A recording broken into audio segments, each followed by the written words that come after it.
Time is now 6:35 p.m. Eastern on Tuesday, March 24th, 2026.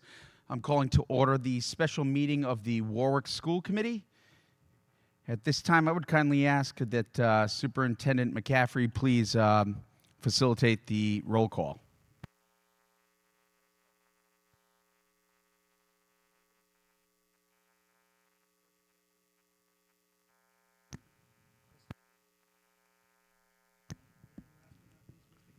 Present. 5 present. We have a quorum. At this time, I would ask everybody willing and able to please rise for the Pledge of Allegiance. Immediately after, I would just kindly ask that we please have a brief moment of silence. There's a noticeable difference, first and foremost, up on the stage here this evening. The fiery Italian that sits 2 seats down from us, she's absent. Her family had a passing. Miss Tedeschi's mother passed away. Miss Tedeschi has a niece and a nephew in our school district, so the school committee wishes to offer their deepest condolences to that entire family. And then making matters even worse today, just a few hours ago, I was notified, and I notified the members of the school committee that we tragically lost a very young child at Oakland Beach Elementary School.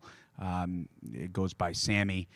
We're thinking about his entire family at this hour, offering them our deepest condolences and prayers. We're also thinking about the members of the Oakland Beach community, and Sammy's mother, as it's my understanding, also is an employee of the district. So we're thinking about her colleagues, all of the teachers, and everybody that's was affiliated in Sammy's life. So if we could just have a moment of silence after the Pledge of Allegiance. Thank you.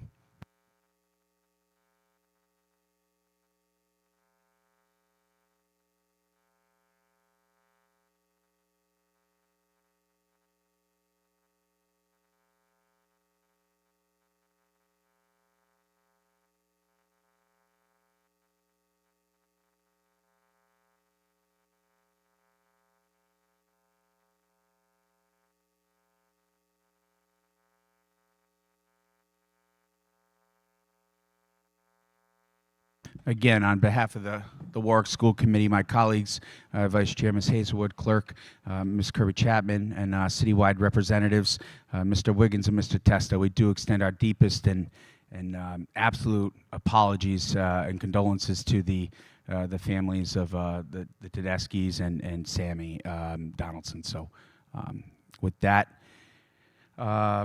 we're now on to our public comment on agenda items. Tough transition, I'm sorry. That's not an easy one. We're on to public comment on agenda items. However, we only have one agenda item here this evening, so individual comments will be respectfully limited to 3 minutes per person, with public comment not to exceed 45 minutes. Though the content of comments will not be restricted, it is the hope of this committee that citizens, committee members, and the administration alike will be respectful of each other's right to speak, tolerant of different points of view, and mindful of everyone's time. Members of the public are permitted to speak during this comment period, and we just ask that they state their name for the record. I just want to make it clear that unlike other meetings, we do not have a second public comment period this evening. We have one public comment period, then the one agenda item, and then that is it for the evening. So at this time, for those new to the meeting, the podium is down here to my left. We just ask that you turn the microphone on, make sure that you speak into it, and again, state your name for the record. So people can come down one after the other, 3 minutes per person, and I ask that you please just respect that time limit. Thank you.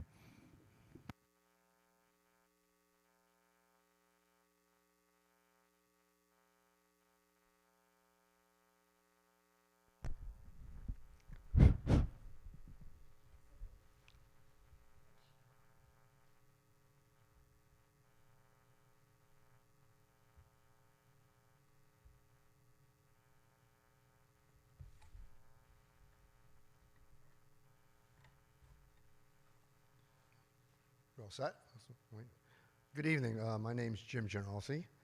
I would hope that this school committee does not vote to approve the Warwick School Budget Commission's 5-year deficit plan. As you know, the statute creating this commission states in 45-9.1-5 that, quote, adoption of a deficit reduction plan by the commission as approved by the Auditor General not the Warwick School Committee. You should know that you should not be acquiescing to any request or demand by anyone that you need to vote on approving a plan that is being forced upon you. As you already know, there is an existing statute that governs the procedure if the school committee has a deficit. The statute should have been followed. Instead, for political reasons, special legislation created this commission, stripping the school committee, which was elected by the voters, of its duty. The commission deficit reduction plan will bind the school committee for the next 5 years. It's a travesty that this commission, a non-elected body, will decide the future budgets for this elected body and the taxpayers who will be responsible for funding the schools. It's a dereliction of duty that Mr. Ernst Amante, the chairperson of the commission, is not even present to present and argue in favor of the plan. The taxpayers of Warwick will be holding this body responsible, not Mr. Almonte or the other members of the commission who support this plan, or the Auditor General, Mr. Bergantino, all of them who have not been elected by the voters of Warwick. Unfortunately, the voters of Warwick will not remember any of their names or hold any of them responsible. They'll be forgotten. You will not be forgotten. You're going to bear the brunt of the mess that they've created. It will be you who will own the deficit reduction plan and the budget if you do not take legal action that is necessary. I urge you not to accept the plan and take the legal action that is necessary to secure the proper fundings needed for the Warwick Public Schools. Thank you for your time and consideration.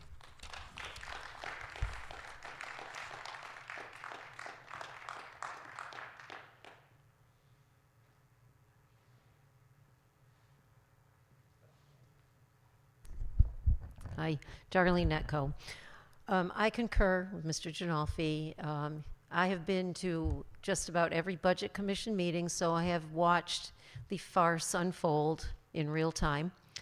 As Mr. Ginolfi pointed out, our school committee is the elected body who is in charge of voting on a budget. Our administration puts together a budget, brings it in front of the school committee, which happened last April. The school committee voted on a budget, and then of course the city chose to underfund the schools yet again. What the Budget Commission did find and did accomplish, in my opinion, was to actually prove that the city underfunded the schools. When the commission found that the schools need $2.1 million more to run. And it's funny that that's the amount. If you add that back in, you get the amount that our administration had originally presented in April. So here we are, a budget in limbo because the Budget Commission voted on September 3rd to create this budget, and there it sat. It has not gone before the City Council to vote it up or down. If it had, then at this point you probably would see whether or not you were getting the money. The mayor says you're getting the money, but you're not getting it put into the budget. So that means the city is forcing you to yet again run a deficit. And it's a structural deficit that is going to continue on because in order to partially fund the budget that the Budget Commission created, they are taking money from WB Health, which we know is not sustainable. So you have an unelected commission, Mr. Ginolfi took my point, creating a document for the schools to follow and for then the voters to hold our school committee accountable for. Furthermore, this unelected body sat at the last meeting and had a list of stipulations. Naughty school department, naughty school committee, you need to follow our stipulations in order for us to approve this with the Auditor General. And I looked up the date. It was last January that our school committee and our administration, and I believe Mr. Hennius, met with the Auditor General, as the law provides. 30 seconds. And if our school committee and administration had been allowed to continue to work with the Auditor General, then we already would have had a deficit reduction plan in place. So as Mr. Ginolfi said, I don't think you should vote for this, and you should take legal action. Thank you. Thank you.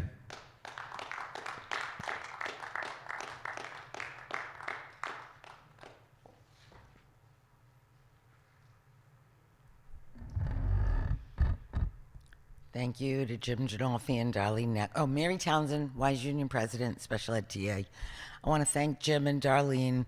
I too have been to most of the meetings, and all along, it's painful to literally sit there and listen to people who have no idea what we do in our schools tell us how much money we're going to have to do what they don't know we need to do anyway. My other thing is, you know, I understand that we're working to have something, but I feel like, I don't know, I feel like our district is like helping them. And I don't know, I don't really want to work together with them. I feel like, I know that sounds terrible, but I don't. Because you know what's happening now? We have, you know, someone, I'm quoting someone, and they'll know who they are, that we're going to have something, there's no reason to vote on it or approve it, but we're going to have a budget in place based on numbers with no consideration for student needs nor student achievement, nor of any of the mandatory costs and obligations that this district is required to pay to ride or to use rides regulations and do all the things RIDE says to do.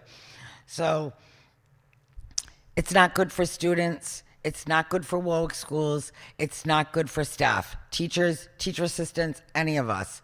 We're all doing the best we can with what we have, and we deserve to have the money we should have to keep doing it. Thank you. Thank you.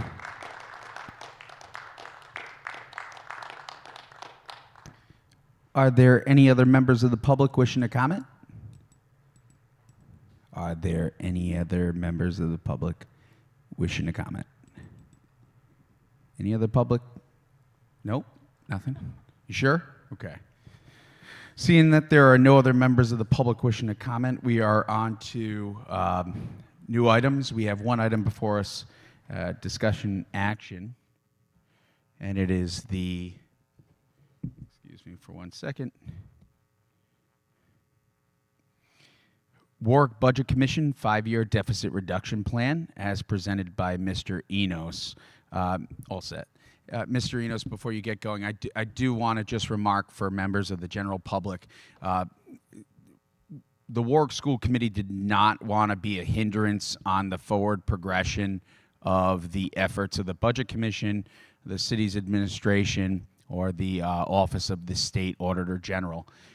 So my colleagues were very accommodating, and after the Budget Commission passed their deficit reduction plan last Wednesday, I immediately, without violating the open meeting statute because we were discussing scheduling, asked what was the earliest they could convene to have a full quorum. And something as important as this, because we're talking about 5 fiscal years all the way out to FY31, right? It requires all 5 members. So today was the earliest that we as a committee could all meet together. And I want to thank my colleagues for your responsiveness and your accommodations. We did extend to the Budget Commission Chairman this date for the presentation of the Budget Commission's deficit reduction plan, not the Warwick Public Schools Department deficit reduction plan, not the Warwick School Committee's deficit reduction plan. It is the Warwick Public Schools Budget Commission deficit reduction plan. We gave the Budget Commission Chair this date, and we also gave him the opportunity to present it at our regularly scheduled school committee meeting. That was the next available date for this honorable body where all 5 of us could get together. And so, though my comments there might be a little bit sharp, I wanted to make sure that on the record it was noted that the Warwick School Committee is not looking to hold this process up. which is why we convened as quickly as possible to do exactly as requested by the Auditor General, and that is to get together in a public setting so we don't violate the Open Meetings Act, and as a team, as a collective, as one body, discuss the deficit reduction plan, and, you know, hear each other's concerns, issues, and viewpoints, and how we think this is going to help or hurt public school education in the city of Warwick moving forward. So we did extend that invitation to the Budget Commission chair. He was unfortunately unavailable this evening and for the April regularly scheduled meeting on the 14th.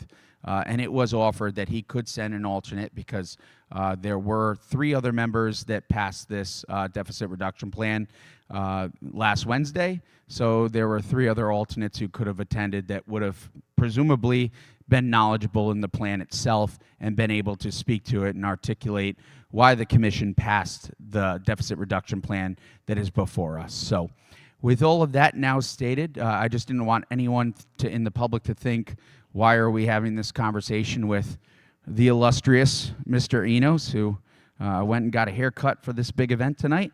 I didn't want anyone to think that we did not invite the Budget Commission. I want you to know on the record the Budget Commission was invited. So with that, Mr. Enos, if you want to give us a quick run through, I believe my colleagues and I, we've gone through the document, and many have reached out to you. So and we have questions that we're going to ask here on the record tonight publicly. So this is more for the public's benefit. So please, go ahead. Thank you very much. As I begin, I'm going to just briefly review fiscal year 23 and fiscal year 24. So both of those years, fiscal year 23, there was a deficit of $474,802. In fiscal year 24, we ended with a deficit of $747,328. So a 2-year total of a running deficit of $1,222,130. That amount that is being taken care of by the city. So the city is wiping that debt off the books. So the city allocation in line cell B38, city allocation of surplus, fiscal year 23-24. The deficits that are not related to maintenance of effort, $1,222,130. The city is taking care of for us. Beginning in fiscal year 2025. So if we look at the what we are looking as a projected the deficit, and even our numbers as of the latest trial balance last week are still holding true at $5,766,101, significantly less than what you folks were projecting last year. So that number, the audit is still going on at this particular point. It could creep up a little bit here and there, although I think we have pretty much captured all of the necessary items that would impact the trial balance. So unless there's something out of skew, that 5.7 number should pretty much hold. So then we begin with fiscal year 2026. And so the budget that was developed and approved by the Budget Commission, 2 pieces to note. One, there was a built-in projected deficit of $2,181,388. And I think you were all there at the City Council meeting on September 22nd, where the chairman of the Budget Commission said, yes, indeed, that money was needed, but that the city shouldn't give that money to us. Now, contained within the budget for fiscal year 26 was an assumption that we were going to be making a $2 million withdrawal from West Bay Community Health. The superintendent, I think I had mentioned last week or so, we had gone out to bid to solicit some bids. We are going to be remaining with West Bay Community Health. So the superintendent and I have already met with the executive director there to see what funds are available for us to use to assist us for this year. $2 million is not there. But there's a pretty significant amount that will help us that we're going to be keeping track of. But the goal is that our goal is to end with a deficit of $2,181,388. And as you know, with the size city that we have and the special education tuitions and the out-of-district tuitions, there's been a lot of movement in those areas. So is that $2,181,000 set in stone? Unfortunately not. But our goal is to get as close to that as we can. So the 5-year plan is built upon a total deficit from fiscal year 25 and fiscal year 26 of $7,947,489. The first number, the $5,766,101, is spread across 5 years, right here.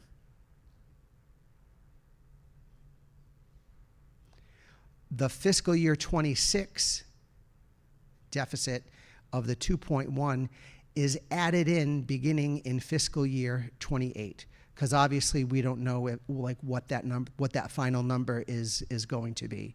So the $1,141,779 is the city allocation specific for the deficit reduction for fiscal year 27, and that base number continues on through fiscal year 31, excuse me. And then beginning in fiscal year 28, 29, and 30, we have the additional $430,000, which is a portion of the $2.1 million of the deficit from fiscal year 26. And then just in order to complete this deficit reduction plan in 5 years, that's why in fiscal year 31, in the very last year, you see the higher number of $2,071,539. So each year takes into account the deficit reduction from fiscal year 25 and fiscal year 26.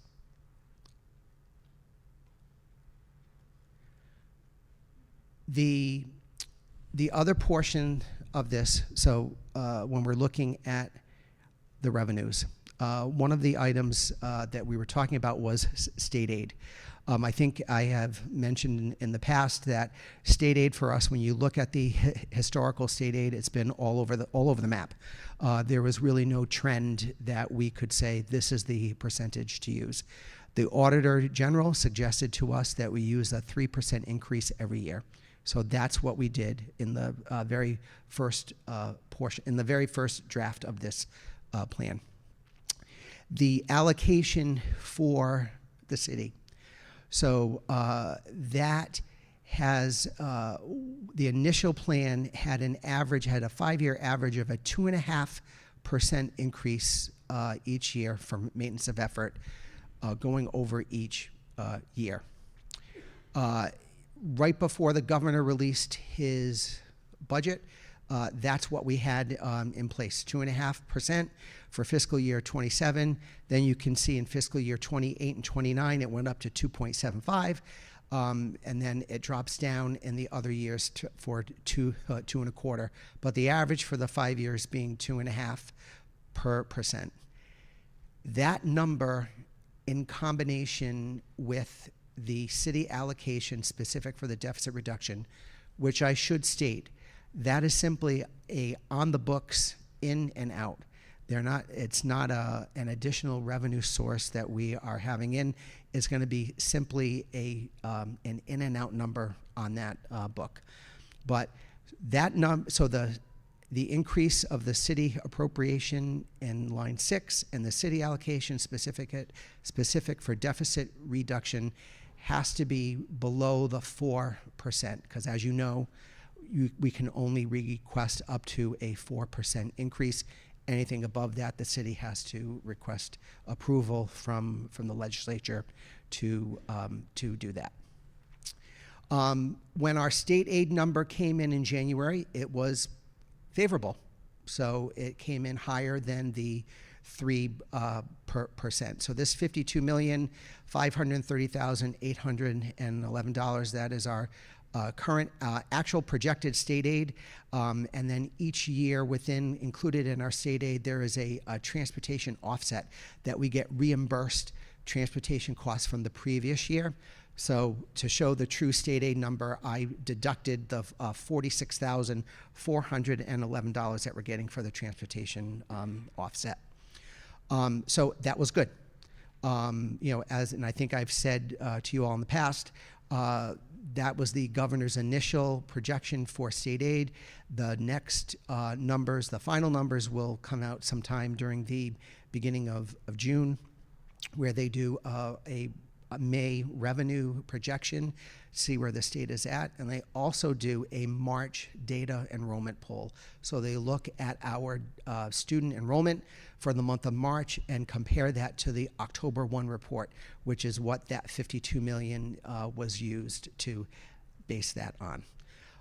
So the city, so after the governor's state aid came out, the Budget Commission chairman then wanted to reduce the increase that we received. So we were budgeting 3%. We probably got about 4.9%. He was looking to take that difference, the additional monies, leaving us our state aid, but deducting that from the contribution that the city was giving. There was some back and forth that ensued as part of that, and it was settled on that the city appropriation would be what we were initially planning. Instead of the 2.5, we were taking that number and subtracting $461,488. So that brings us to the increase of 2.18%. So that's how we got to the numbers where we stand. In the years that I've been doing this, usually schools are not part of any discussions that are happening on the city side of life, and usually there are some amounts that are pretty much set in stone as to what the schools can get. So. While I did say at the Budget Commission meeting in my comments that 2.5% would have been ideal, it's still not great, but to go from 2.5% to 2.1% certainly does hurt. As we were talking, so in terms of, I think that leaves it for the revenue side. The other portion, let me just talk about is the other revenues. As you know, we do rent our buildings. We do have tuition students who do come in, and we have Medicaid reimbursement money that comes in. So initially, when we were doing the number, so we left that number for the first 2 years kind of flat. Our Medicaid reimbursement numbers have been on the upswing. After I started last summer, we were able to go back and bill and get reimbursement for the whole fiscal year because there were positions that weren't being claimed that should have been claimed. So I think we almost ended the Medicaid year for a total of almost $2.4 million. So that's really good. So this $3,450,000 that's in the deficit reduction plan, in hindsight, that probably could have gone up a little bit. That number will be more accurately reported when the budget gets presented to you. That's it for the revenue side. In terms of the expenditures, so there were some presumptions and assumptions that were taken across all of the 5 years. As you know, at the end of fiscal year 27 is when the bargaining unit contracts both expire. We also have the transportation contract that is expiring at that time. So there are some contract impacts that could happen within fiscal year 28 through 30, depending upon what happens once you bargain in good faith. But in terms of fiscal year 2027, a couple of the pieces that we were talking about, one was switching the healthcare carrier. So we have a self-insured program through West Bay Community Health that Warwick, I think, has been a member of since the dawn of time. I think it's been quite a long time. So self-insured, meaning that our rate and experiences are all based upon what our plan and what the members have. If we have a good year, we have a good year. We reap the benefits. If we have a bad year, then we pay for it the following year. The other option that we explored was through the Rhode Island Interlocal Risk Management Trust, which has many of the municipalities and school districts belong to them for their group rates. One of the assumptions that was taken into fiscal year 27, and I think this goes back to last summer, it was one of the very first items that we were talking about. There was a community that had made the switch from West Bay Community Health over to the trust, and so they had experienced significant savings, I believe almost 1.2 million.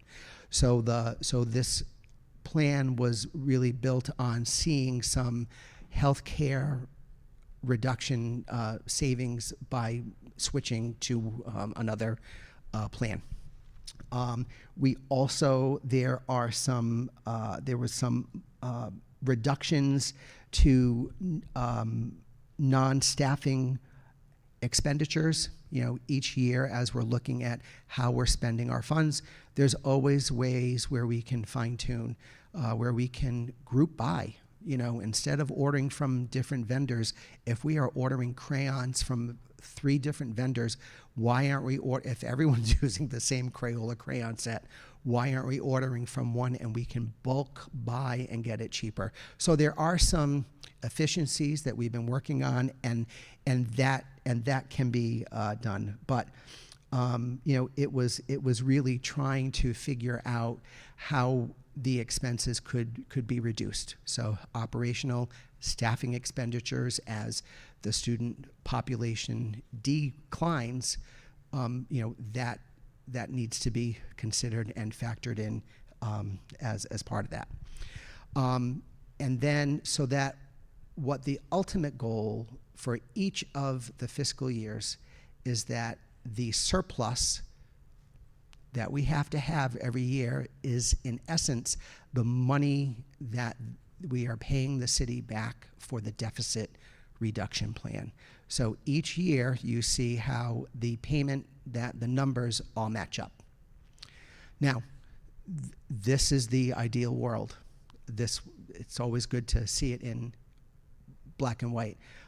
Just even over the course of the last week, things have changed dramatically. So, I mean, that is our goal, that we need to operate with a surplus, but is it going to be 1.1 million? And, you know, we're still working on staffing. We're still working on all other sections of the budget before we present that to you.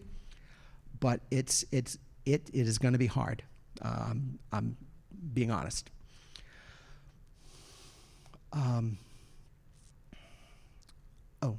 Just want to point out also on this sheet. So as I mentioned earlier, so when we talk about the city allocation plus the percentage of the maintenance of effort, right? So that goes up every year. So over here on the far right, we have what those annual increases are. So you can see where each of the years we are below the required 4% increase. I don't know if this is on your sheet, but I'll make sure that you get this copy. So with the 2.18% plus the 1.1 million that is set aside for the deficit reduction, that brings the city increase total to us for next year of 2.97%. Fiscal year 28, 3.82%. Fiscal year 29, 3.8%. Fiscal year 30, 3.27%. And fiscal year 31, 3.56%. That's all I have. I'm sure you have questions to ask me, and more than glad to answer them. Thank you. To my colleagues, anybody want to kick off? You want me to get going? All right, I'll go first.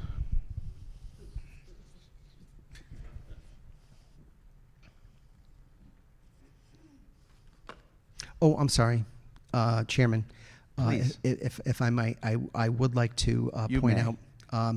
So beginning in fiscal year 29, 30, and 31, they added in a capital improvement fund as a projected expenditures. So that is sort of timing in with the completion of the high schools. So we are required every year to maintain a certain level of expenditures and showing to RIDE that we are maintaining our buildings, taking care of our buildings. Cleaning supplies are not included, but so they have set aside money beginning in fiscal year 29, 30, and 31 for the capital improvement fund. Thank you. I'm sorry, I forgot about that. No need to apologize. We like detail-oriented people, so thank you. All right. So first and foremost, I want to thank you again for presenting the Budget Commission's deficit reduction plan and then taking on all of these questions, because you were just someone who was a contributor giving numbers and data and logic to what they put together here. So I really appreciate you now sitting there in the hot seat, fielding the questions for the chairman of the Budget Commission and his entire commission. So good evening, Superintendent McCaffrey and Executive Director Enos. I have a series of questions relative to the deficit reduction plan, and for the interest of time, please just reduce your responses down to a simple yes or no.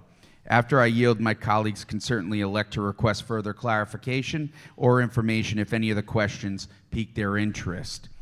There will be a few instances where I will ask you to deviate from a yes or no response, and at those times, I'll certainly I'll indicate so. The first series of questions are for the benefit of the community.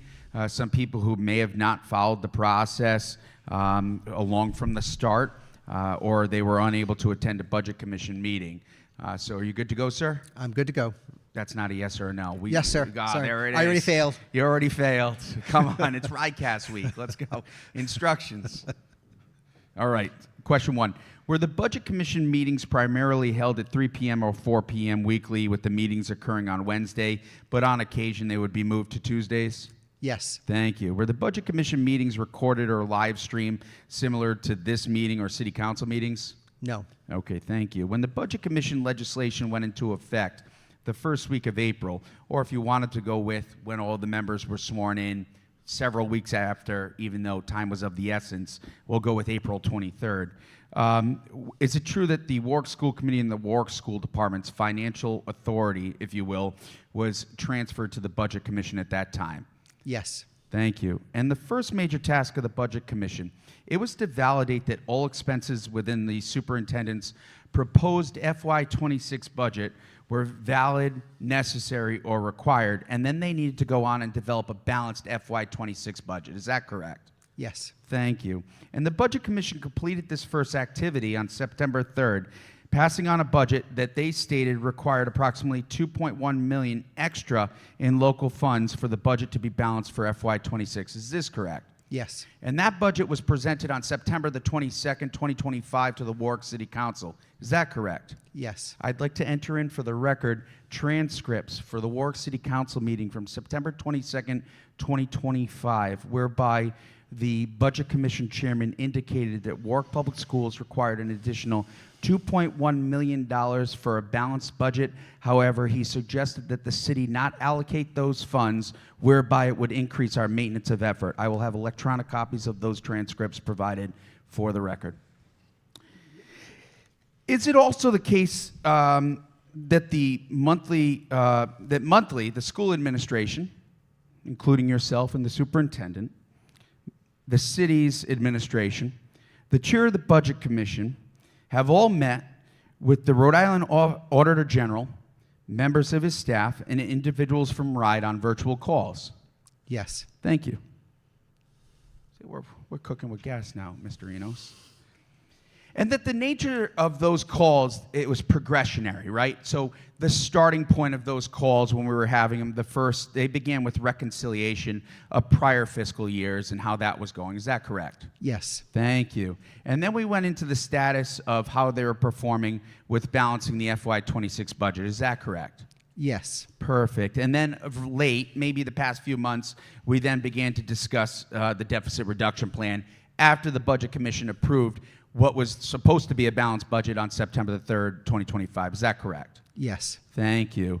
And so, relative to the plan that you have presented here now to the city of Warwick this evening, you had talked about paying back monies to the city of Warwick. You would consider that money more of a loan versus a bailout from the city for its school district. Would that be correct? Correct. Great. Yes. Thank you. And you had indicated when you slide your Excel spreadsheet over to the right, don't worry about it, you had put up some numbers up there and it had indicated numbers just beneath the 4% figure. However, as you had indicated, the real allocation that the city, the true money that we can actually spend is less because we have to pay back that loan as the City of Warwick School Department back to the City of Warwick versus getting a one-time bailout, getting things back on track, and addressing our operational inefficiencies and the like. Is that correct? Yes. Okay, thank you. Now, with respect to the deficit reduction plan, let's hop into that now that we got all the formalities out of the way with how this process is going on. Do you recall from one of our earlier meetings with the Auditor General for the state of Rhode Island that it was stated that year one, the local contribution needed to be the highest figure to provide a reasonable foundation for the years thereafter within the 5-year deficit reduction plan? Yes. Thank you. And when I look at this deficit reduction plan, that doesn't seem to be apparent. So could you tell me, when looking at this deficit reduction plan, is year one the highest figure for local contribution? Here, I'll take a minute. Let's look at the big screen, maybe. No. It's not? No. Okay. Thank you for your honesty on that question. I've been trying to figure it out all week long. So now I need to get on to this part because this was very confusing this week. Did the school department choose that figure that you just put up on this screen, the 2.18%? No. So you did not pick 2.18%? No. So if I were to say these are not your figures, the school department's figures, would that be an accurate statement? Yes. Thank you. Okay.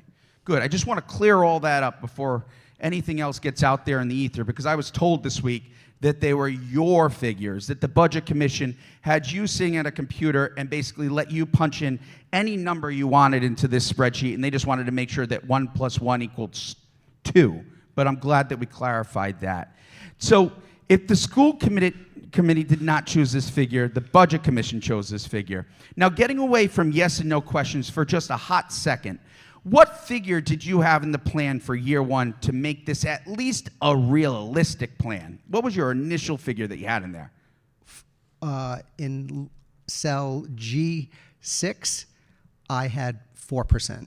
Okay, but then when you got really real with us, it was approximately 2.6%. Is that accurate? Correct. Thank you.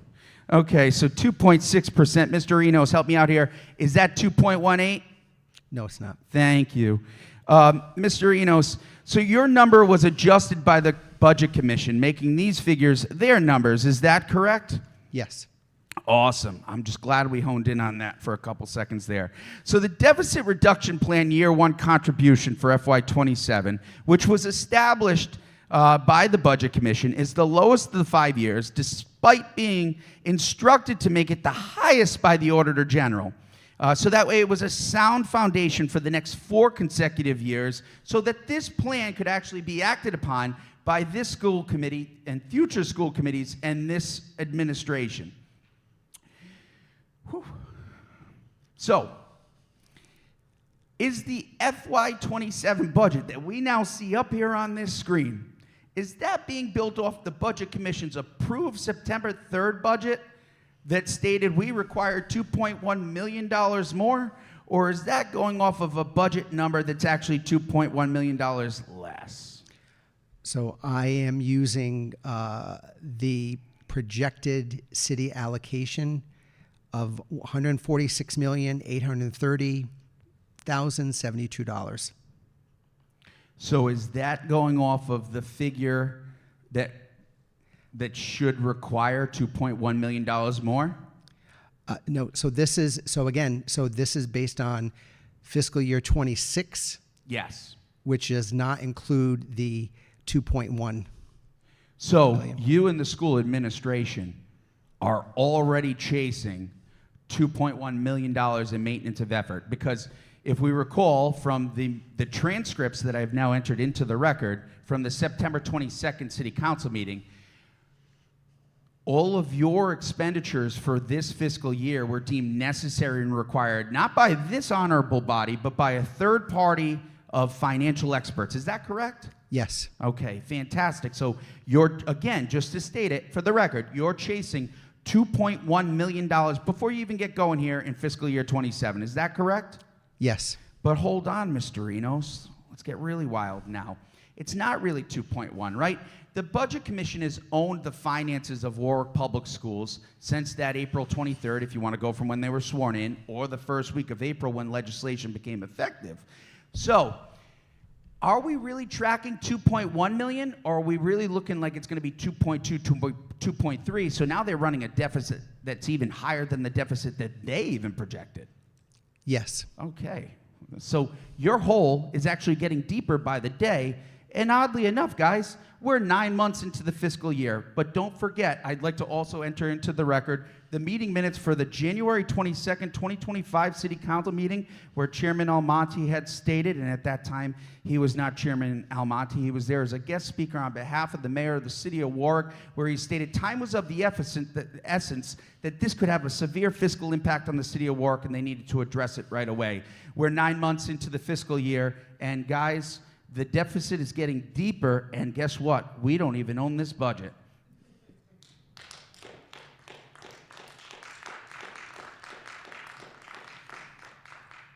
But hold on, it gets worse, because you need to build this document off of that figure. Am I correct, Mr. Enos? Yes. Whew. Should have been a CPA.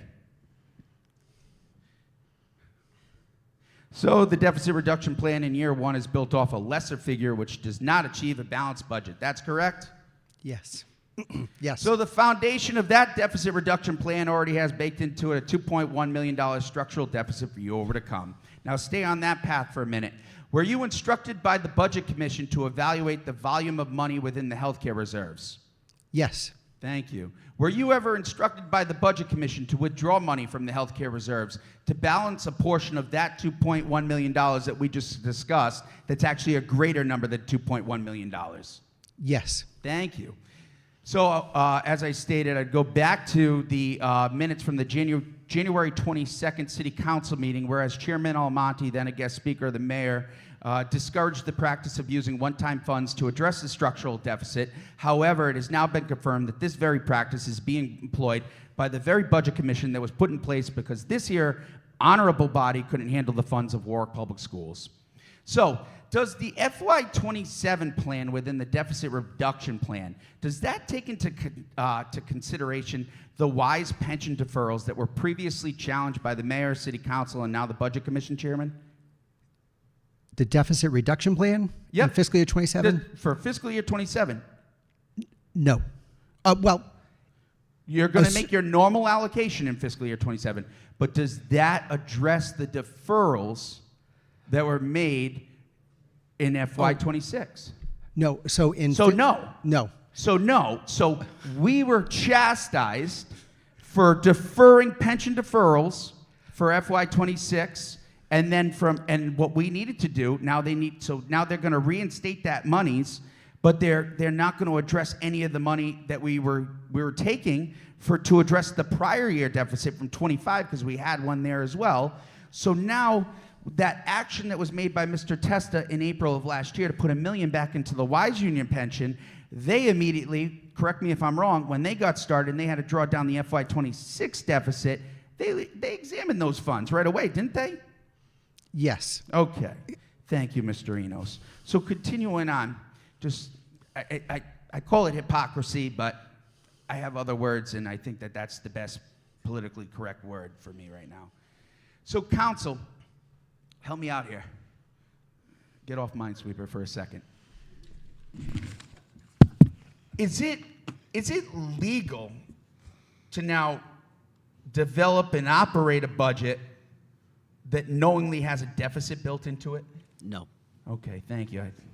Again, I would refer back to the September 3rd meeting for the Warwick Public Schools Budget Commission, whereby the Budget Commission passed a budget indicating that $2.1 million more would be required, which we now know is not the case. They need more money.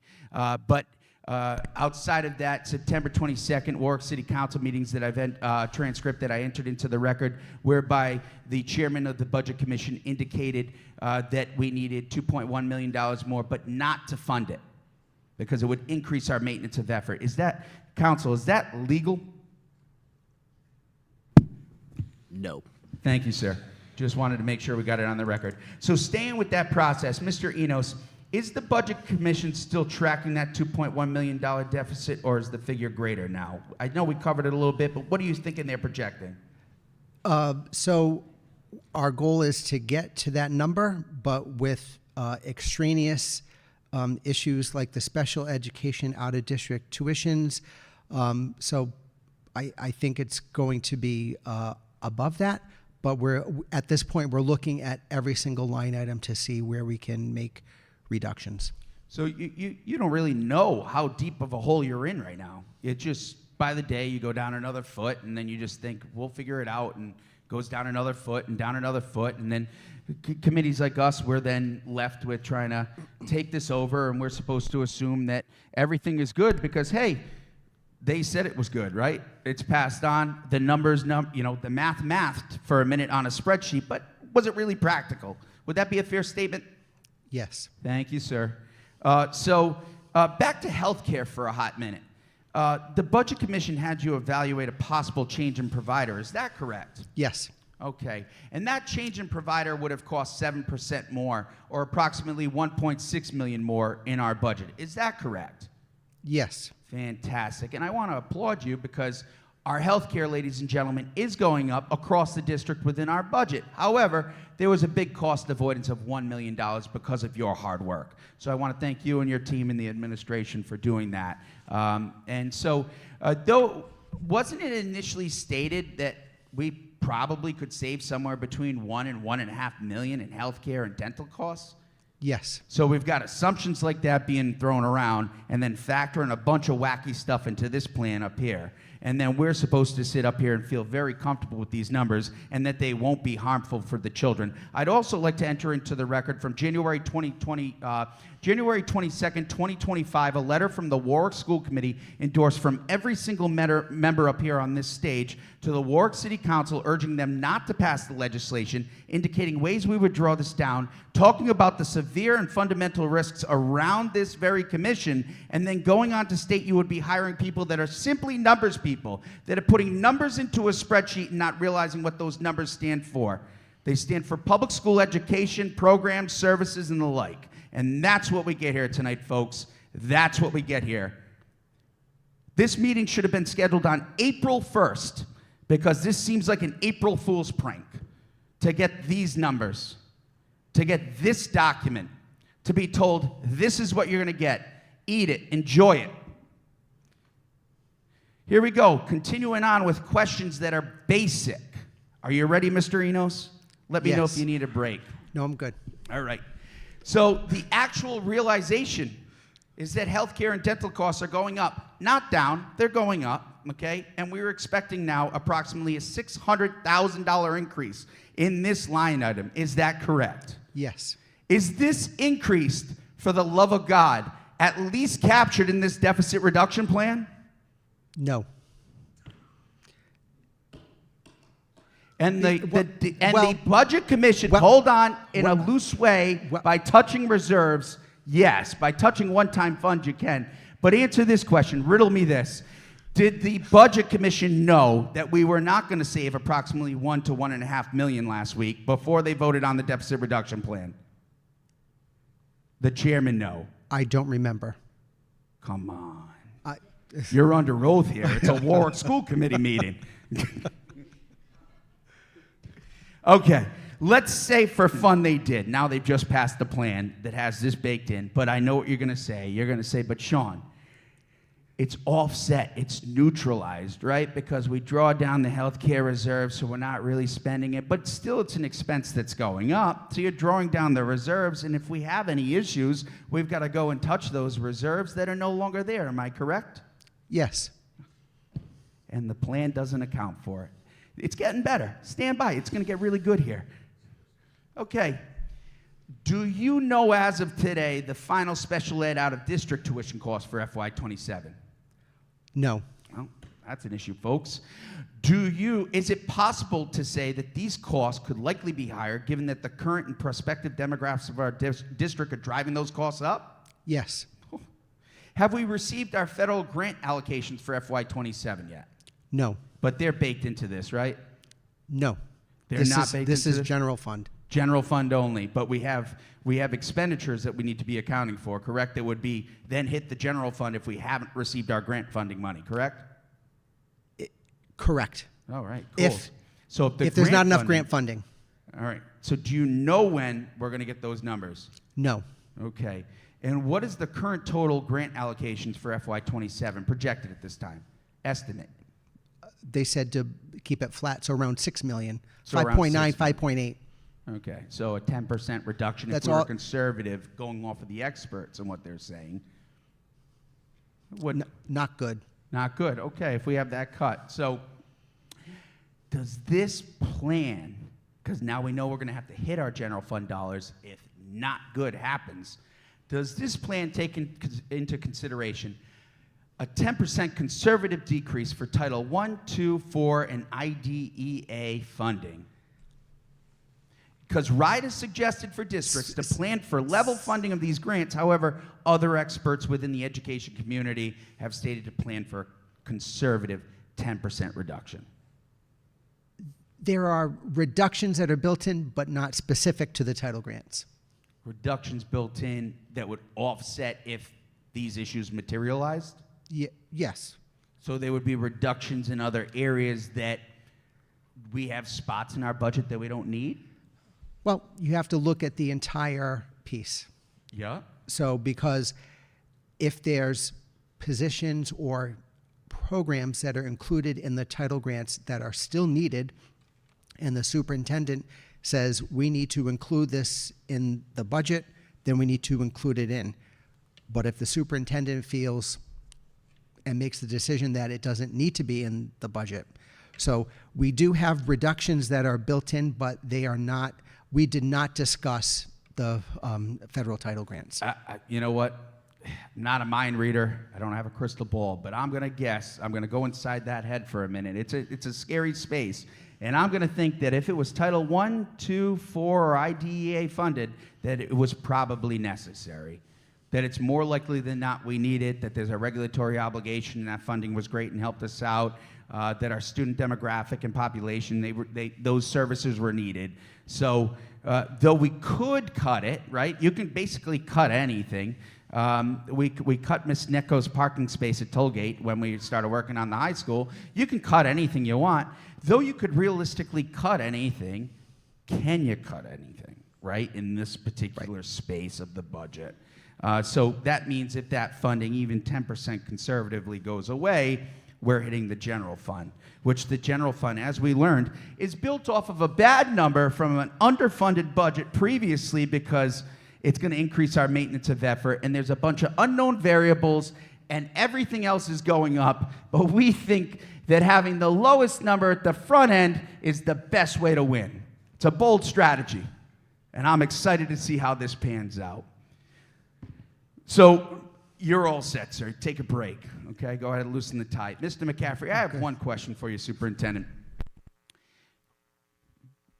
Do you support this plan? Because he works for you, And you're ultimately responsible for these dollars, and we need to work with you. So I'm going to defer to you here, and I'm just really curious. Do you support this plan? Sure. I have an answer that's longer than yes or no. That's fine. You can go ahead. Anyone object to a yes or no, anything other than a yes or no response here? No? Okay, go ahead. Thank you for the question. The deficit reduction plan is a work product of the Budget Commission. I want to be very clear about my position. I did provide input on the expenditure side of the deficit reduction plan, particularly in educating commissioners on the necessary investments required to effectively operate a school system, and I stand firmly behind that work. At the same time, throughout the process, I consistently emphasized a healthy and sustainable local revenue contribution would be essential in year one for the plan to succeed. However, I did not have a role in determining the final local revenue commitment, which is a critical component of the overall plan. That determination was made by the Commission. If this plan is approved by the Auditor General, we are legally bound to implement it and make it work.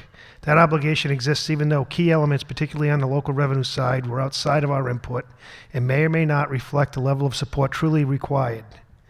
The financial margins are extremely tight, and as a result, we may find ourselves in a legal conundrum where our responsibility to execute the plan is clear, but our flexibility to address the shortcoming is limited. To be clear, I support the goal of reducing the deficit as we all do, and I believe we are making meaningful progress towards long-term financial stability for the district. However, I have significant concerns about year one of the plan and may be overly aggressive, particularly on the local revenue side of the ledger. Time will tell. Local revenue has been a consistent concern of mine since May 9th, 2025, when I first reported the city FY26 recommendation appropriation for the schools to the Rhode Island Auditor General and the Chairman of the Commission. That concern remains today. I am concerned about the local revenue contribution and the possibility that this plan may not be successful in year one. Thank you, Superintendent. I appreciate your honesty, your feedback, and I also appreciate Mr. Enos. And while I appreciate the effort behind the deficit reduction plan, it is ultimately unrealistic. That has been just proven with very simple yes or no questions that are basic, that require no CPA, no finance degree, just asking, are we planning? Are we preparing?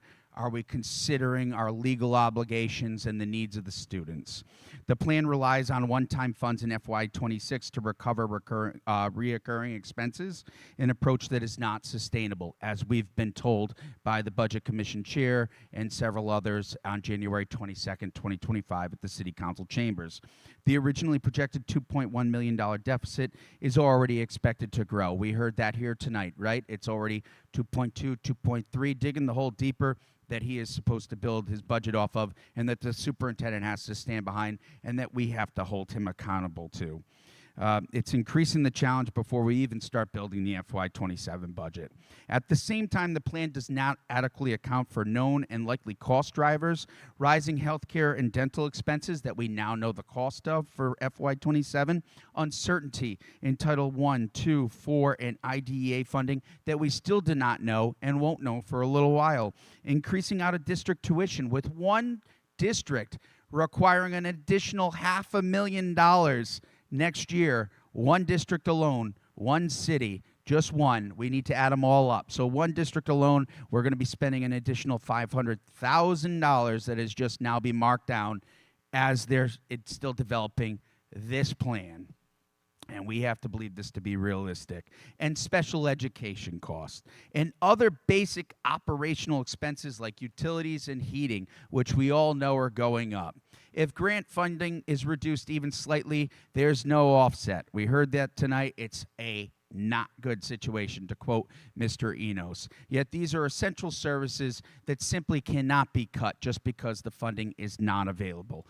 Compounding this, the FY27 local contribution is projected to be the lowest in the 5-year plan when it should be the strongest to meet fixed obligations, such as contracts and collective bargaining agreements, which we have no control over here in this fiscal year.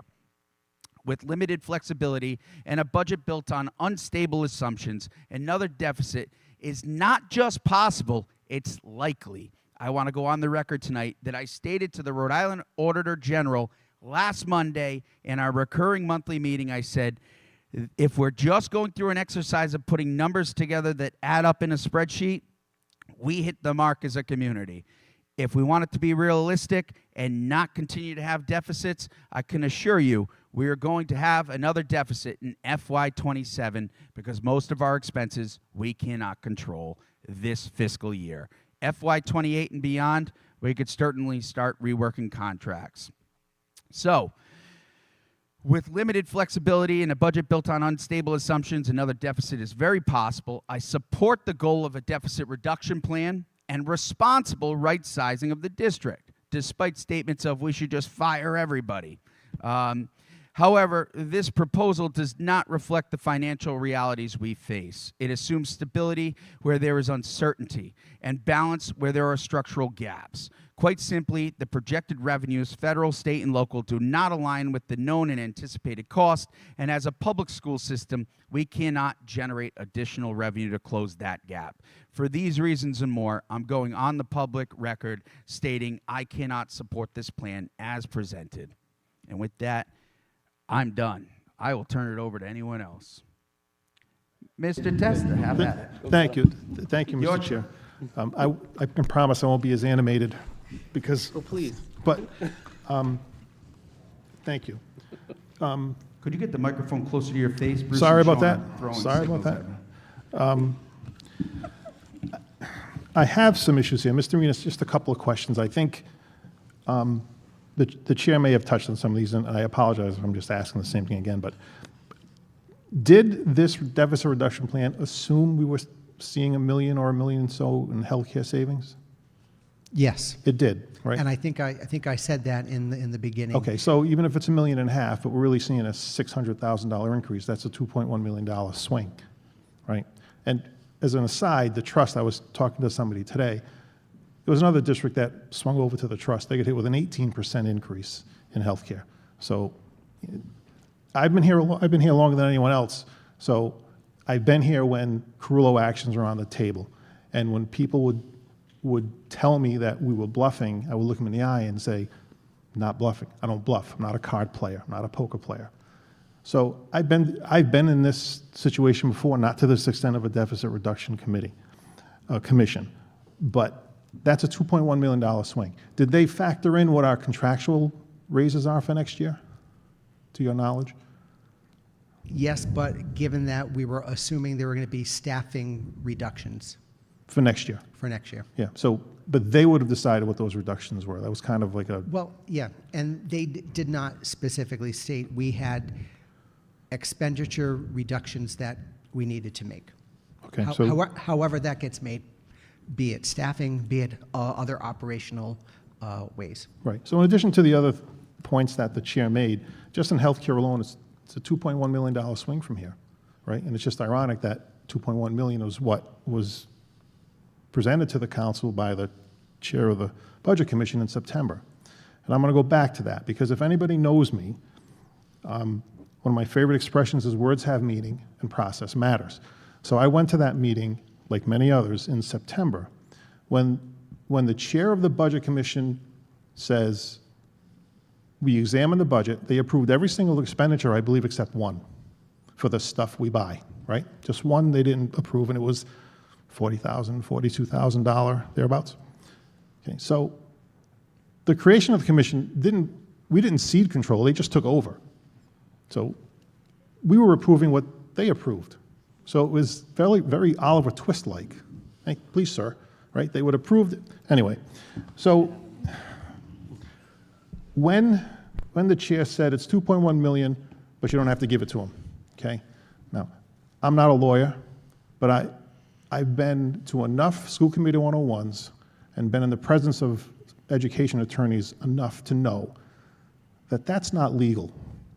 And regardless of what a city lawyer says, anybody can say anything they want. The law is pretty clear. that once schools are in a deficit, once they identify the deficit, they need to immediately produce a deficit reduction plan to the Auditor General. I've been down that road before in my tenure here. So for the chair to say that was ridiculous in my mind. So, okay, you did that, we did that. The other thing I want to mention is, and the chair didn't mention it, and I'm surprised he didn't, but they also sent us a list of stipulations that would happen. This is the, I think Ms. Necco mentioned it, this is the finger wagging, right? This is what you should do. And I read them, and it's stuff we already do, and have always done. And a couple of them are just plain ridiculous. So, and they don't have the authority to do that. So one touches on personnel, stipulation number 7, which is ridiculous. And the other one was anything over $30,000, we need to notify everybody and their cousin. So the charter grants us the authority, this committee, no one else. So the stipulations were kind of funny. So back to words matter. And Mr. Hennius, I have a question for you, because the city's resolution and the legislation from the General Assembly, they mirrored each other. So first thing it said was, within 120 days of being appointed, the Public School Budget Commission shall develop a 3-year operating and capital financing plan to achieve fiscal stability in Warwick. That didn't happen, not in 120 days. It took 9 months, I think. But then it says, expiration. The Budget Commission shall, not may or might, it shall cease to exist upon the completion of 2 events: approval of the FY 25-26 Warwick school budget as recommended by the mayor and approved by the council. They haven't done that yet. No, that's correct. So we are operating still in a deficit budget. We're violating the law. We're not violating the law. Well, no, the Budget Commission is violating the law. That's correct. Right, and which is staggering to me. It's just staggering to me. And the second thing that would trigger the expiration of the Budget Commission is adoption of a deficit reduction plan by the Commission as approved by the Auditor General. So as I read this, the school committee has no action to take here. That's correct. Right? By all effects, the Budget Commission is still absolutely in effect. They haven't completed either one of those 2 tasks to expire out. Right, and if the Budget Commission is still in effect, isn't it their responsibility now to put the budget together for? Absolutely. Right? So I mentioned to you when I talked to you earlier today that I think this Mr. has. Testa, Yes. could I interrupt you Yes, for one please. second? Would you like to brief the committee on the email that just came in to the superintendent and I from the Auditor General's office? Yeah, I can briefly brief the committee. Please. Yeah, the superintendent did just forward me an email that came in at 7 o'clock from the Auditor General's legal counsel, who now acknowledges that, in fact, this body is not required to take any action whatsoever, nor is the city council, with respect to the deficit reduction plan. That is purely in the auditor's hands, and the auditor has indicated that they'll be making a decision shortly. That's good to know. Thank you. So we were right. A question I have, and one more question for you, Mr. Hennius, is within the deficit reduction plan, is there anything that would compel the city to hold up its end of the bargain on the allocation? Can they opt not to? I would have to see how it's, I mean, as I've seen right now, no, is the answer. I mean, whether it's memorialized in writing, whether it's signed off on parties, I don't know. What kind of order comes down from the Auditor General, what kind of oversight he or she maintains, I don't know, but as it's drafted now, no. Okay, thank you. So, some of this, to the chair's point and to Mr. Enos's point about I was here I remember when we were told that the first year should be the heaviest year, and that makes perfect sense to me. So by making the first year the leanest year, for the cynic or the conspiracy theorist, you got to say, what's the ultimate motive here? So one thing that the Budget Commission could not do, because the council didn't give it the authority, was to touch contracts or personnel. So you don't have to. It's not a stretch to say, well, if we essentially starve you or set you up to fail, then you're going to have no choice. So, but that action's on us. I'm not worried about that. It's just that, that didn't escape me with this. So, as I spoke to Mr. Hennius earlier today, I thought that this has elements of the theater of the absurd. It really does.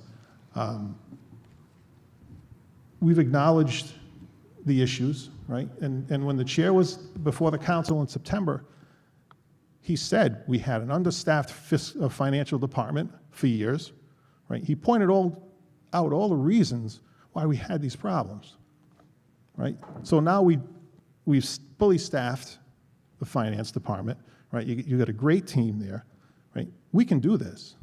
We can do this. And some of the comments that were made about this committee, about we don't pay attention, or whatever, generally speaking, that like we weren't serious. I take that personally as someone who's been here for almost 10 years. So I would wish someone from the Budget Commission would be here. I think not having anyone here speaks volumes to me. As you know, this is serious stuff. It's serious for us. It should be serious for them too. So I'm pleased that that the attorneys say we don't have to take an action, because my suggestion to this committee was we don't act on this at all. Because I think voting for it or against it is kind of like someone asking you, when did you stop beating your wife? There's no good answer here, right? So we shouldn't touch it, and that's my opinion. Thank you. Thank you, Mr. Testa. And I would add to your point about someone from the Budget Commission being here, because we take this seriously. I remember our full committee, January 22nd, we received less than, I think it was like 48 hours notice that was going to be called, that meeting of the city council. And our whole committee found it prudent to be present at city council chambers for that discussion. In this case, we gave notice, I think it was last Thursday, correct me if I'm wrong, I think it was last Thursday that we shot an email to them and said that we're going to be able to convene by Tuesday, and so that way we don't hold up your process, because at that point it was unknown whether we were legally required to vote on this. So, yeah, good point. Yeah, thank you. And I would, the Budget Commission can't just gallop off into the sunset now and say, we've done a good job, pat ourselves on the back. Because if there's wreckage here, right, we're not going to sit here and just take that, right? So we have microphones too, I guess is what I'm saying. So. Yeah, they got mission accomplished banners hanging at the Sawtooth building right now, I think. Did you like that? Mr. Wiggins, would you like to go next? We could just work right down the line. Go ahead, sir. Sure. So I've been on the commission for 15 months. 15 months I know. 15 months I've lived this budget commission. The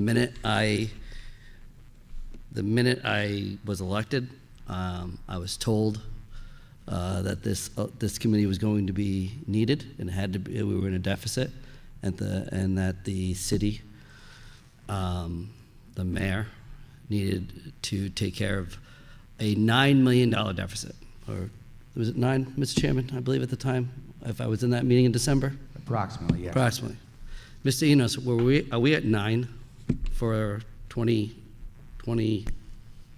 5.7. Yeah, that seems not 9, right? It seems different. So that was scary, right? Yes. Being a new person that was scary. Then being somebody in the legal world and understanding legislation and knowing who was around us and what we were doing and ultimately what was happening. My first 3 meetings on this commission was to cut everything, to cut things that these schools needed, to cut teachers, to cut TAs, to cut paper, to cut things that people need every day, that these schools need every day. And on top of that, I also impacted a member of my family by doing so. So, I will say this about a person like Mr. Almonte, a man who has never remembered my name, and no matter what meeting I go to, doesn't know who I am, which is fine. I'm totally fine. He's got gray hair. Dude's got gray hair. So I respect that. Respect his hair. I only respect his hair. I will say that his disrespect for this body is atrocious. We are an elected body by the city of Warwick. We are people who did this for kids, for teachers, and for the schools. They did nothing. They used our people to get numbers, or independent, I apologize, independent also people to do that as well. Don't wink at me. And this is how I've started my first 15 months on this committee.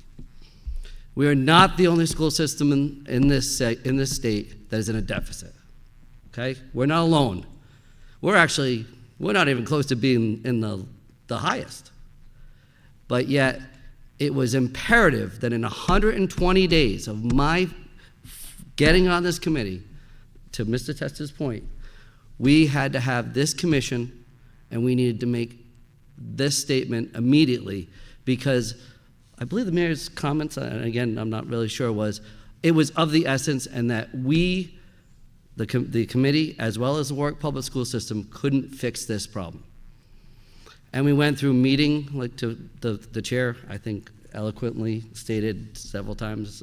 We had several meetings. But I'm going to remember the last one. I'm going to remember I'm going to call it the handshake meeting. And again, I was just sitting in the crowd. Matter of fact, I had no idea what was going on. I had asked actually Mr. Enos what occurred. But Mr. Almonte made a deal with our chair that gave Mr. Enos some wiggle room. And then, we talk about that 2.5, Mr. Enos, we talk about the 2.25. That was 2.25, which was agreed upon with a handshake deal with our chair. Hey, that was pretty cool. That was nice of him to do. Then I have in front of me 2.18. I find that egregious. I find it deplorable as a person in charge of a commission who didn't even show up to half of his commission meetings. I've been on this commission, again, 15 months. One meeting was not one of these people not here, out of the 5 of us. One meeting. He missed at least half, and he does this. So I'm just using this time because he says he watches and I don't ask questions. Like Mr. Testa said, we don't do enough, even though we ask questions before we come here, because we respect the people that we work with. We respect the administration. We do that so we don't embarrass people and don't have 8-hour sorry, that came out wrong. I apologize. 8-hour meetings that are unnecessary. That that we can get through our business in an amicable way. But the goal should never be to hurt our kids, to hurt our teachers, to hurt our schools. This does. So I agree with Mr. Testa, Mr. Galligan. Great. We don't have to make any decision on it. I'm fine with that. But I think that my tone and what I've stated here tonight will tell you where my vote would have went. So, but I yield. Thank you, Mr. Wiggins. Ms. Kirby Chapman, any comments? I just want to say, I think with public comment, I think I agree with almost everything that was basically said. I'm very proud to be part of this school committee, us 5. I think for the first time I've seen a school committee that has come together, that has put the community first. And I think, ironically, was the meeting that we stood our ground on the schools, saying we would only vote for what the public had wanted. We weren't going to cut. It was right after that. I think the Budget Commission was actually, again, it could have just been timing, but it was right after that. The Budget Commission was called that we were needed. Timing was impeccable. And it's also ironic that 3 of the 5 are appointed by the mayor. That it just feels very much like a power grab, which is terrible. But what I really want to talk about is these are numbers on a page. Can we talk about what is behind these numbers? More realistically, like if this had to be realistic, 2.8, and we're going to, what is going to be cut? Like, put faces to the names. What do these numbers really represent? What programs do they represent?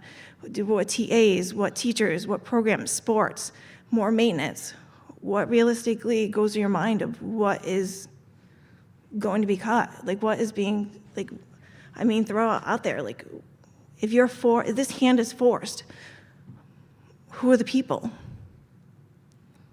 I mean, honestly, what is really up, what are we up against?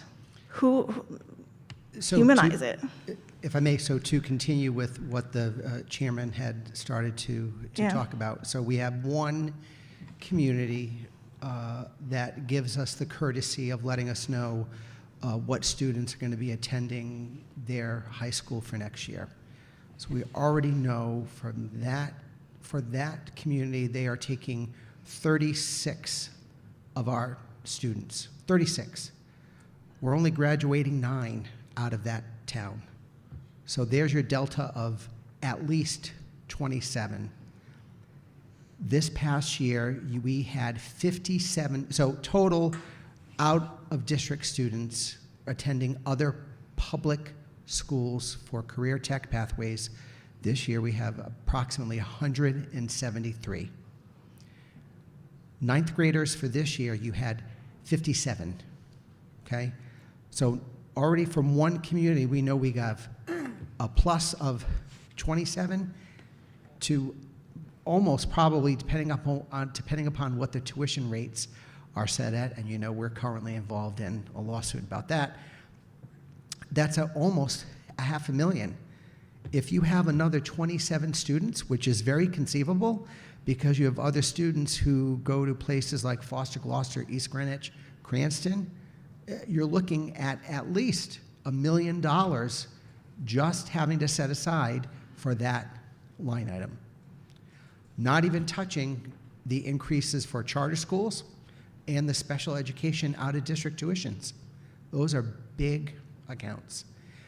But, so you're losing, your secondary students are going down. That would mean you would have some type of a reduction in personnel to reflect that. So if you have one particular high school that's going to have 30 to 40 less ninth graders, that would tell me that you would have to have less staff. Who those staff are, I don't know. Right, exactly. I feel like there's a lot of programs, there's a lot of things that parents will not be happy if this has to go through. I mean, so reality is, it's not just numbers on a page. It's kids' programs. It's larger classrooms. It's not even just closing the schools. It's education. You have reading specialists. You have math specialists. You have all these programs that help our kids to help us grow. Next thing you know, numbers are going to go down. So then we're going to get criticized because now our ride numbers aren't there. There's such a snowball effect that we're not seeing, that it's more than just numbers on a page. And I just want to add to, so we've been talking about the operational expenditures and what we're looking at. So we did participate in a study, a transportation study with RIDE, and I think every district in the state participated in it, where they looked at the routes, who was riding, and they were able to provide us initially some very good feedback in terms of how we can make reductions and save significant money. And that's good information for us to have. But we haven't started that work yet, but that's already in our sights. So I think there are definitely some efficiencies within our operational expenditures we're looking at, and we're looking at everything, not just personnel.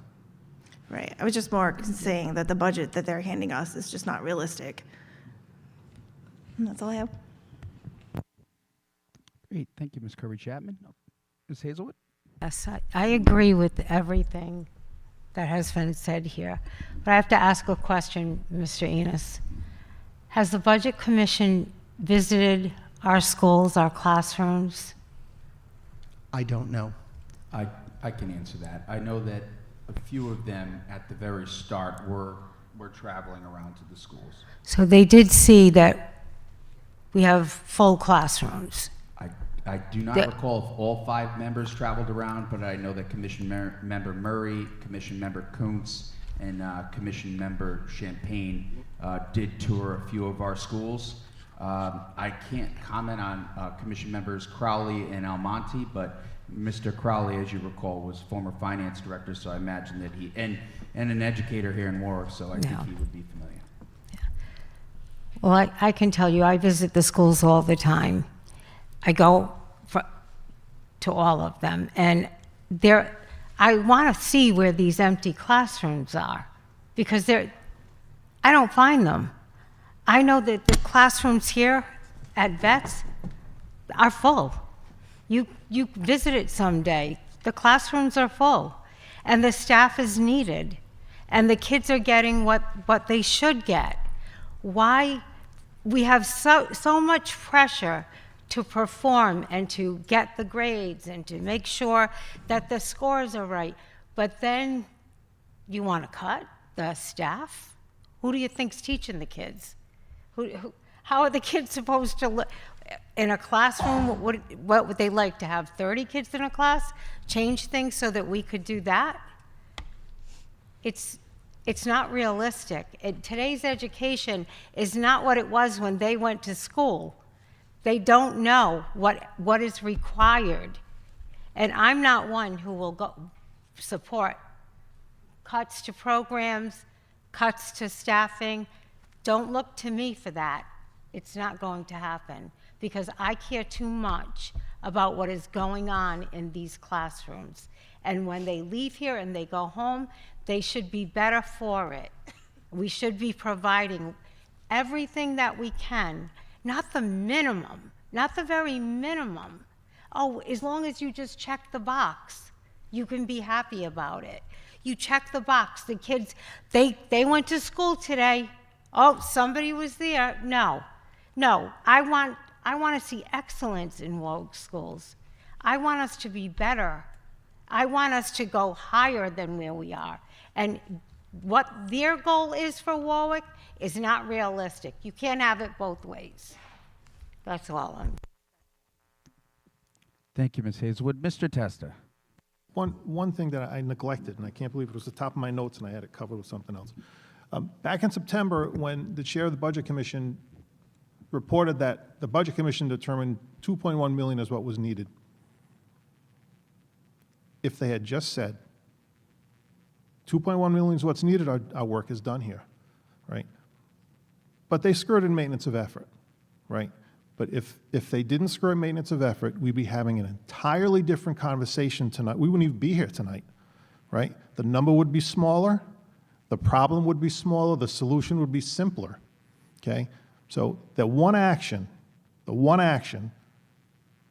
by an MBA and a Harvard School of Government CPA, Auditor General who knows state law, that's the part that really frosts me, because it could have ended right there and then.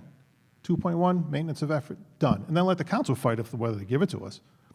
But that's what pushed the snowball down the hill. And that's why we're here today, because of what I would consider a not legal decision or opinion that don't give them the money, because maybe the deficit will be less, which was, I chuckled. So that was one of the stupidest things I think I've heard in a long time in my tenure here. So I just wanted to get that out, because we wouldn't have been here. We wouldn't be here if they just made it maintenance of effort, approved the budget, and went on our way. So. Did you feel like, Mr. Testa, they were giving you a bag of wooden nickels to pay the FY27 expenses? All right. Anyone else on this matter? I do want to echo the 2.1 and the head of the Budget Commission going in front of the council, telling them not to pay it. I think that alone should be the funniest frosty. Should I say frosty? Frosty thing that should be said. I like frosty. I like frost. Either way, frosty, salty. I'm fat. I like anything. Sorry. I'm just gonna say, like, I watched that in person, and I was sitting right next to Ms. Testa. We were laughing. You had a chair of a commission that was supposed to come up with he only had 2 things he had to friggin' do, and he had 2 things the guy had to do, But instead, he went in front of the city council and said, "Hey, what the hell?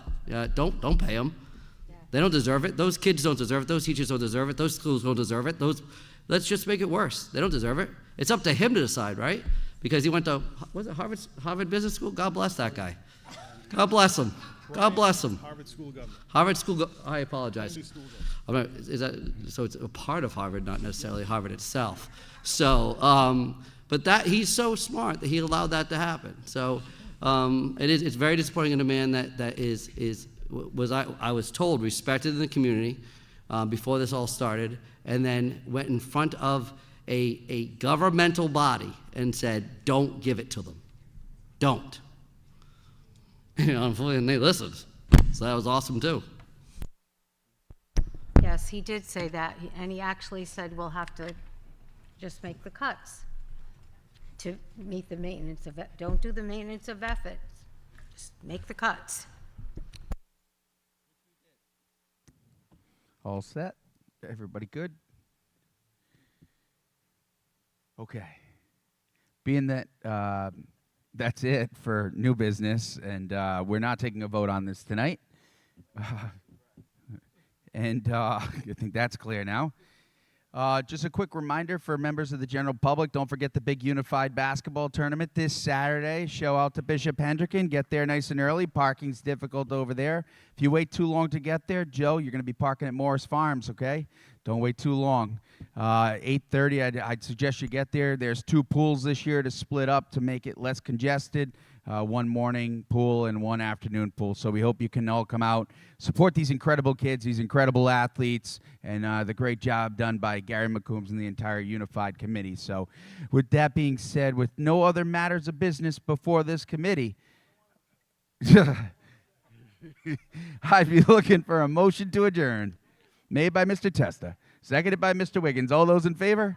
Anyone opposed? Motion carries 5-0. We're adjourned at 8:11 p.m.